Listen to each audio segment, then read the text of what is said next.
Hola, ¿qué tal? El día de hoy vamos a estar hablando acerca de anatomía dental radiográfica. Cuando hablamos de anatomía dental radiográfica, vamos a estar hablando de todas aquellas estructuras normales que nosotros vamos a estar observando y que vamos a poder describir en una radiografía dental.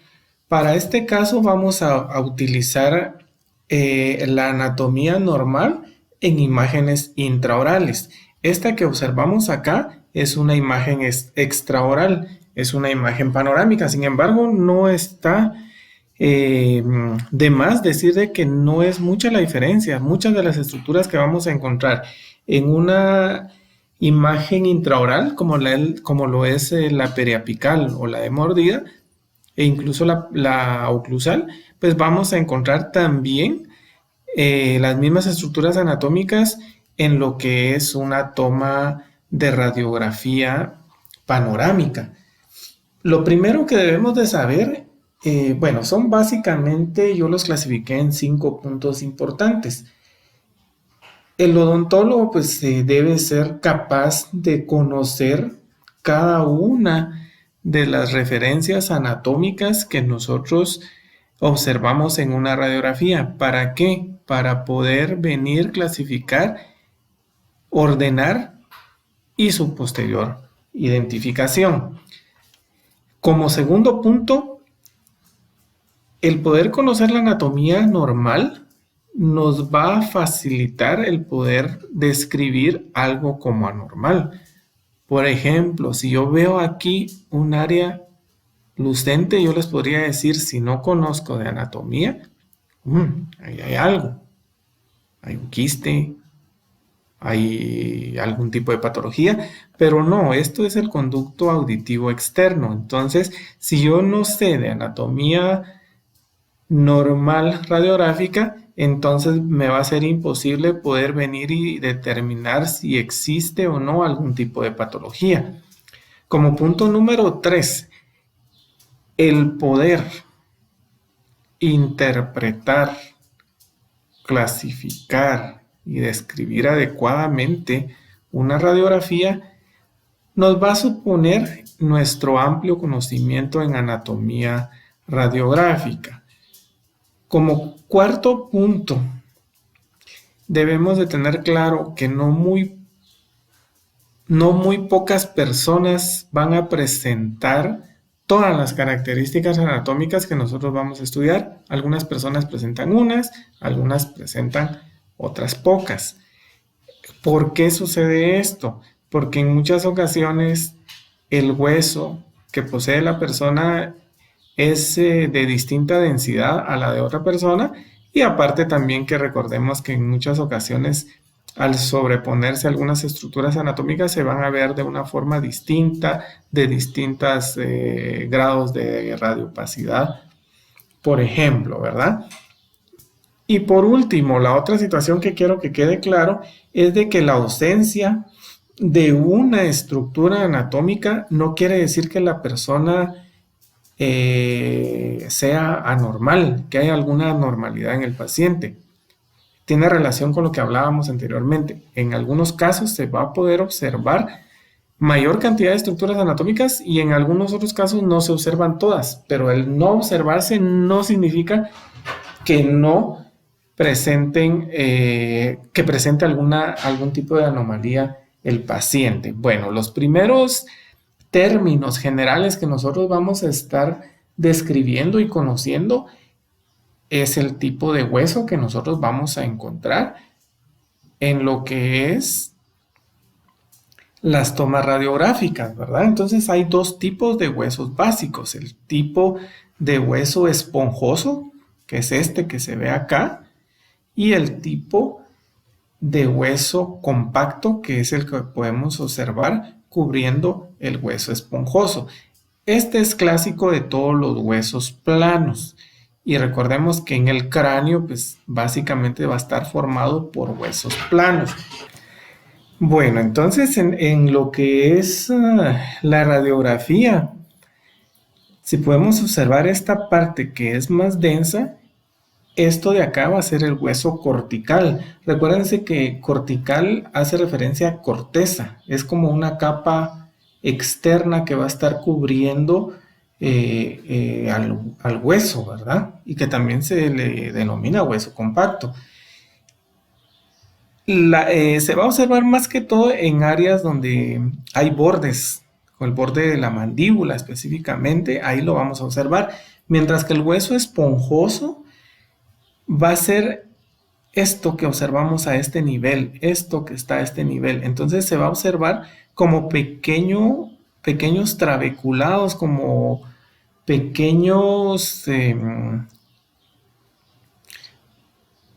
panales de abeja, más o menos así como un panal de abeja lo vamos a estar observando dentro del hueso. Entonces, propiamente el hueso esponjoso, estas linitas que nosotros vemos por acá, son estas que observamos de una manera opaca en una radiografía dental y los espacios pues son los que vamos a observar de una manera lucente. Este hueso básicamente cuando termina en algún área va a dar vuelta y regresa para el otro lado como hueso compacto o hueso cortical. Se va a observar de una mejor manera cuando nosotros radiografiamos áreas propias de terminaciones de huesos, como lo es el borde de la mandíbula, acá y acá. Hablando un poquito de lo que vamos a encontrar, así en términos generales, en una radiografía dental, encontramos prominencias dentro de una toma radiográfica, pero también vamos a encontrar espacios y depresiones que son propias de los huesos del cráneo. Hablando de prominencias, hablamos de 5 prominencias básicas. El primero de ellos es el proceso. El proceso dice que es una prominencia o es una proyección que va a estar bastante marcada y que esa proyección es de hueso. Entonces encontramos, por ejemplo, una pequeña proyección en forma de gancho que es el proceso amular que es el que observamos a este nivel, o el ámulus también se le llama, ámulus o proceso amular.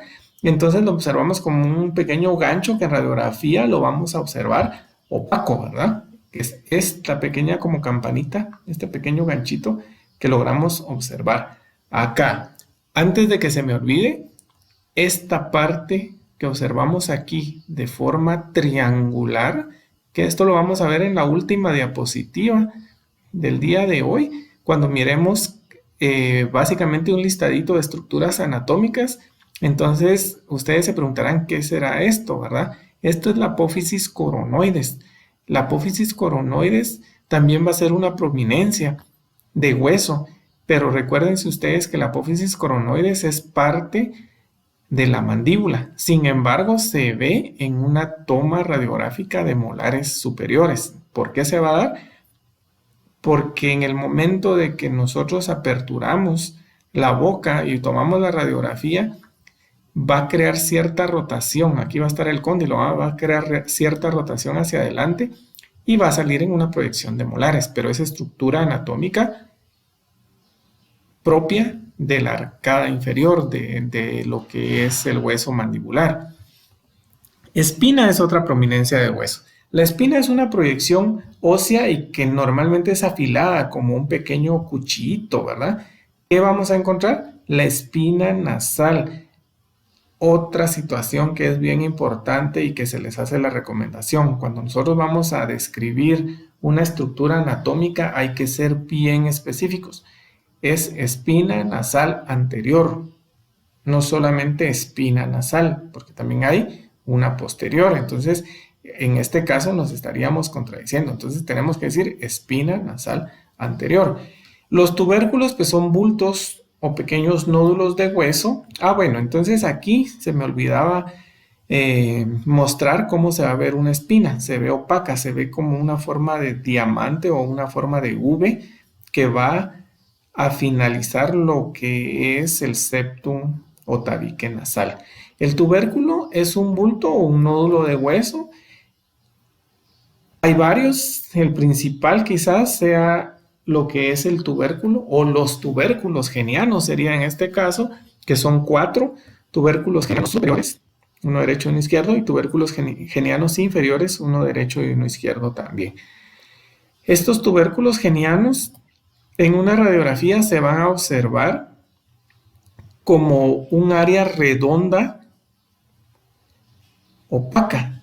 Esa área redonda opaca no quiere decir que solo sea un tubérculo geniano o una apófisis geni. No, son las 4. Lo que sucede es de que al ser prominentes 1, 2, 3 y 4 en la toma radiográfica, podríamos decir que se van a unir imaginariamente, ya que al crear una imagen opaca, esta puede dar cierta como sombra, siempre opaca, y al crear esa sombra se va a unir con la otra, y esta con la otra, y esta con la otra, y así hasta formar una pequeña dona alrededor del foramen lingual central, que es el que está donde ahorita estamos apuntando el puntito rojo. Entonces alrededor de este se va a presentar lo que son las apófisis geni o tubérculos genianos. No podemos decir apófisis geni superiores o apófisis geni inferiores o tubérculos genianos superiores inferiores. No, solamente describimos en términos generales apófisis geni o tubérculos genianos, que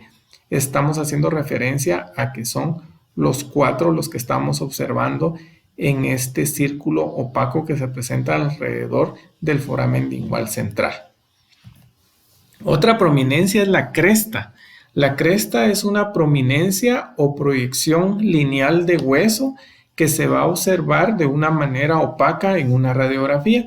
Aquí podemos ver lo que es la línea oblicua externa. También tenemos una línea oblicua interna y una línea amiloidea que va a estar también en la parte interna de la mandíbula. ¿Cómo la vamos a observar? Como una línea opaca, ancha, en una toma de molares. Más adelante vamos a ver cada una de ellas y cómo se va a diferenciar. La tuberosidad también es una prominencia. Esta es redondeada y está formada por hueso. Generalmente estas tuberosidades las vamos a observar en las proyecciones superiores por detrás del último molar. En este caso, pues podemos ver a este nivel lo que es la tuberosidad del maxilar. También tenemos que ser específicos en eso. Igual aquí, línea oblicua interna o externa, dependiendo de lo que estemos describiendo. Entonces aquí está la tuberosidad. Este era el proceso amular que ya hablábamos. Aquí observamos la tuberosidad de lo que es el maxilar. Bueno, hablando de lo que son espacios o depresiones, pues estas, si hacemos referencia y recordamos lo que hemos venido platicando de lucente y opaco, todo lo que son espacios, todo lo que es depresión, se va a observar de una manera lucente. Las prominencias no, esas son opacas, ¿verdad? Entonces, en este caso, esos espacios o depresiones que nosotros vamos a describir básicamente son 4. Uno de ellos es el canal. El canal es un pasadizo a través del hueso en forma de tubo. Es algo que va a estar dentro del hueso, que es de forma tubular y que lo va a atravesar, ¿verdad? Por ejemplo, acá podemos ver esto que está acá, que es el canal mandibular. El canal mandibular no va a estar aquí afuera. Este va a estar por dentro. Aquí está la língula.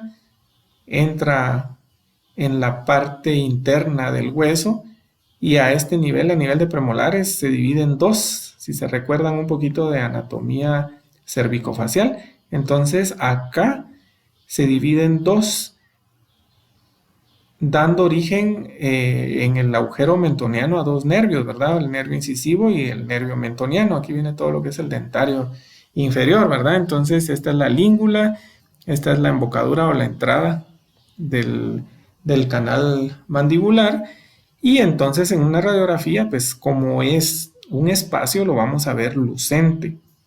No confundirlo, aquí podemos ver en las flechitas una línea opaca y otra línea opaca. Eso no es un canal, ese no es el canal mandibular. El canal mandibular es esto que está acá, es lo lucente que está acá. Esto es el piso de canal mandibular y este es el techo de canal mandibular. Por eso les menciono que debemos de ser bien específicos cuando nosotros vamos a describir estructuras anatómicas. Un foramen es una abertura o un agujero en el hueso. Ejemplo de el foramen lingual central que mencionábamos en una diapositiva de las anteriores. También encontramos el foramen mentoniano, pero también uno de los más frecuentes que vamos a observar es el foramen incisivo o el agujero incisivo. Esta toma es una toma palatal, es una fotografía vista de palatal, no por bucal. Esto no está por bucal, no es un hoyo que tengamos en la parte anterior de los incisivos. Esta es la parte bucal, estas son las caras palatinas de los incisivos. En la radiografía se va a observar de una forma lucente. Puede variar de tonalidad, en este caso no se ve muy marcado, en algunos casos se ve bien marcado, ¿verdad? Y en algunos casos ni siquiera se ve, pero aquí sí podemos ver también otra estructura como es la sutura palatina media. Por ejemplo, aquí no vemos la espina nasal anterior, pues no quiere decir que el paciente no tenga espina nasal anterior. Era lo que ya hablábamos en los 5 puntos principales al inicio, ¿verdad? Si no se observa una estructura anatómica no quiere decir que no esté. Simplemente por la densidad del paciente propiamente es que no se puede observar todas las estructuras. Recuérdense ustedes que hay pacientes que que son un poquito más gorditos, por ejemplo, ¿verdad? O que el hueso es más compacto. Recuérdense que también existen alrededor de lo que es el hueso, tenemos músculos, tenemos piel, entonces tenemos cartílago de fosas nasales, entonces de cartílago nasales, perdón. Entonces todo eso podría afectar en un momento la visualización de alguna estructura anatómica si nosotros estamos dando angulaciones muy marcadas en la toma radiográfica. La fosa es un área. No es un área pequeñita, es un área grande. Si fuera un área pequeña, podríamos describirlo que quizás pudiese ser un agujero o un foramen. La fosa es un área amplia, es baja, socavada o deprimida de lo que es hueso. En este caso podemos ver la fosa incisiva, que es una depresión que vamos a observar de una forma lucente y de forma triangular entre dos piezas dentales, que sería el incisivo lateral y el canino, ¿verdad? Entonces, aquí lo podemos observar. El seno, recuérdense ustedes también cuando estaban estudiando anatomía cervicofacial o están estudiando los huesos en anatomía cervicofacial, el hueso maxilar, aparte de ser un hueso que es bastante grande, ¿verdad? Dentro de él vamos a encontrar un espacio, como lo es el seno maxilar. Es una cavidad que va a estar dentro de un hueso y que está vacía, ¿verdad? También encontramos en el hueso esfenoides, por ejemplo, también tenemos algunos senos, el seno esfenoidal que le llamamos, que no lo observamos acá, lo observamos en una radiografía anteroposterior, pero es bueno también hacer la mención de esto, ¿verdad? Entonces el seno maxilar es ¿sí? Es esto, no es esto tampoco, miren. Esto que está acá abajo es el piso de seno maxilar. Y si hubiesen aquí pequeñas trabeculados o pequeños espacios opacos, estaríamos hablando que sería un tabique o un septo de seno maxilar, nombre y apellido. El septo, bueno, esto es hablando de lo que mencionaba ahorita en la diapositiva anterior, ¿verdad? El septum es una pared o una partición ósea que vamos a encontrar en un espacio aéreo, como lo puede ser fosa nasal o lo puede hacer el seno maxilar. Y la sutura, pues la sutura se dice que es una articulación inmóvil que representa una línea de unión entre dos huesos colindantes del cráneo. ¿Qué vamos a observar? Lo que es la sutura palatina media, hablando de suturas, Y hablando de septum, el septum de fosas nasales, por ejemplo, que sería este, o tabique de fosas nasales. Y un ejemplo de lo que es una sutura.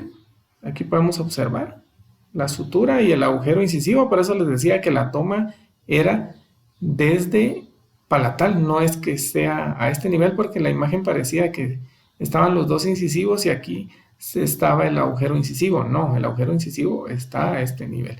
Entonces, la sutura palatina media, otra vez lo mismo, sutura palatina media. Esa va a estar entre ambos incisivos y se va a ver como una pequeña línea ruengenolucente entre ellos. Recuérdense ustedes que tenemos una sutura palatina transversa que va a estar uniendo los huesos maxilares con los huesos palatinos. Ahora la sutura palatina media une lo que es el hueso maxilar superior derecho con el izquierdo. Entonces no confundir eso. Otra estructura anatómica que es importante que nosotros hagamos referencia es, no sé si se logra ver acá, una pequeña saliente que en la radiografía se va a ver dentro de fosas nasales y es opaca. Estos son los cornetes nasales inferiores o conchas nasales inferiores. También se les hace la recomendación que mencionemos completo el nombre de esta estructura, no es solamente cornetes nasales. Si colocamos cornetes nasales está mal, porque hay cornetes nasales superiores, medios e inferiores. Los cornetes nasales superiores y medios pues son parte de lo que es el hueso etmoides, mientras que los cornetes nasales inferiores son estructuras individuales, son huesos individuales que no forman parte de ningún otro hueso. Entonces recordemos, sutura palatina media, senos maxilares, cornetes nasales inferiores, espina nasal anterior. Y bueno, yo creo que en estructuras en las que tenemos que tener cuidado son esas, línea oblicua interna o externa también, ¿verdad? Ya para finalizar, en esta diapositiva, pues clasifiqué lo que son las estructuras anatómicas del maxilar superior y del maxilar inferior y algunas otras estructuras que vamos a observar tanto en el maxilar superior como en el maxilar inferior. Si se dan cuenta, son bastantes y cada una de ellas las debemos de conocer, debemos de saber cómo se observan, en qué área se va a observar, en qué toma se va a observar. Por ejemplo, en el maxilar superior tenemos las estructuras anatómicas que vamos a observar. Son foramen incisivo, sutura palatina media, fosa lateral o canina, cavidad nasal, tabique nasal, piso de cavidad nasal, espina nasal anterior, cornetes nasales inferiores, la Y invertida que la vamos a observar en una toma de caninos superiores que está formada por la pared lateral de cavidad nasal y el borde anterior de seno maxilar. También tenemos los senos maxilares, los septos o tabiques de senos maxilares, conductos nutrientes dentro de seno maxilar, la tuberosidad del maxilar, el ámulus, el proceso cigomático, el cigoma y el proceso coronoides. 17 estructuras anatómicas que vamos a estar estudiando en lo que es la arcada superior. Si hablamos del proceso coronoides, igual me podrían decir ustedes, uy, ahí hay un error. El proceso coronoides es del maxilar inferior, pero era lo que ya les platicaba en una de las diapositivas donde estábamos viendo prominencias. El proceso coronoides es una estructura anatómica del maxilar inferior que se observa en una toma del maxilar superior, específicamente en la toma de molares. No se van a confundir, porque esta estructura, a pesar de ser de la arcada inferior, se ve en las estructuras del maxilar superior. Por eso lo coloqué aquí, pero también lo coloqué aquí. Ahorita vamos a ver por qué. Entonces, hablando de las estructuras anatómicas del maxilar inferior, tenemos los tubérculos geneanos, el foramen lingual central, conductos nutrientes, cresta mentoniana, fosa mentoniana, foramen mentoniano, cresta miloidea, canal mandibular, cresta o línea oblicua interna, cresta o línea oblicua externa, la fosa submandibular, donde está la glándula submandibular, y el proceso coronoides. Estamos hablando de 12 estructuras que estaríamos observando en la arcada inferior. Sin embargo, a estas le podríamos restar el proceso coronoides. Lo coloqué acá para hacer referencia a que es estructura anatómica del maxilar inferior, pero esta no la podemos observar en una toma de inferiores. En una toma periapical inferior no la vamos a poder observar, simplemente la vamos a observar en una toma de molares superiores. Entonces, si se dan cuenta, con esto son 28 estructuras anatómicas, que suenan poquitas, pero realmente suena bastante, pero realmente se van a dar cuenta ustedes que cuando la estemos estudiando va a ser mucho más fácil y sencillo poderlas ubicar. Aparte de estas 28 estructuras anatómicas, tenemos otras 7, ¿verdad? Que vamos a estar observando tanto en el maxilar superior como en el inferior, como lo es el esmalte, la dentina, la unión cemento-esmalte, la cavidad pulpar, la lámina dura, la cresta alveolar, espacio de ligamento periodontal, y seguramente cuando estemos observando algunas otras radiografías, pues nos vamos a dar cuenta que hay algunas otras estructuras que quizás se nos escapan por acá y que sí se pueden observar. Estas son las principales. Si hacemos una suma de todo, son 35 estructuras que, como les mencionaba, suena que son bastantes, suenan bastantitas, pero no va a ser tan complicado ya cuando los estemos estudiando. Entonces, ya con esto, ya conociendo lo que es cómo se forman los rayos X, sabiendo la técnica adecuada del XCP, sabiendo el procesado, sabiendo cómo se forma una imagen radiográfica,